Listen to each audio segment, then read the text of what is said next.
I'm Dan Ackerman, and we are here mere blocks from the Apple campus in Cupertino with the very first hands-on look with the new 11.6-inch MacBook Air. As everyone expected, the newest member of the MacBook family is this 11-inch Air. It looks and feels a lot like a cross between the current MacBook Air and those 11-inch premium netbooks that we've seen a lot of this year. This guy actually has an Intel Core 2 Duo processor and NVIDIA's GeForce 320M graphics, and that's pretty much the same as you'd actually get in the white $999 MacBook, although this is an ultra-low voltage version of that processor.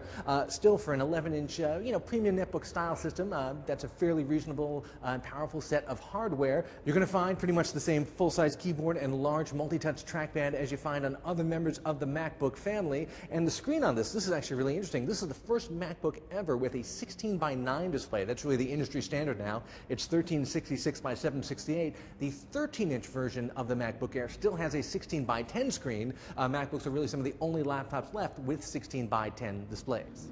Besides the new version of iLife, the upcoming OS X Lion Edition, and the new App Store, the thing you're probably going to be most excited about is, get this, not one, but count them, 2 USB ports. That's twice as many as in the original MacBook Air, and really fixes one of the main complaints people had about that system.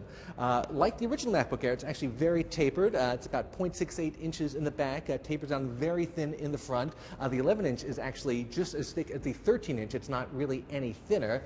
And there you go. We just turned it off and turned it back on again. That's the instant on. That's something else people are very excited about. Observe again, I close the lid. It goes into kind of very low power mode, and then when you open it up, instant on, almost like you get with your iPad. The new 11-inch MacBook starts with 64 gigs of solid-state memory for $999. It's actually not an SSD hard drive. They actually take the memory modules out of it and put it right on the motherboard. And of course, you can trade up from there to more memory or a faster processor or the 13-inch screen. There's one kind of bum note about the design I'm not too pleased with, and that is the lack of edge-to-edge glass on the display. You see, it's got the silver bezel here. It doesn't look nearly as good as the black bezel with the glass over it that you see on other MacBooks, but that's about the only negative so far in our very early hands-on impressions. I'm Dan Ackerman, and that is the new 11.6-inch MacBook Air.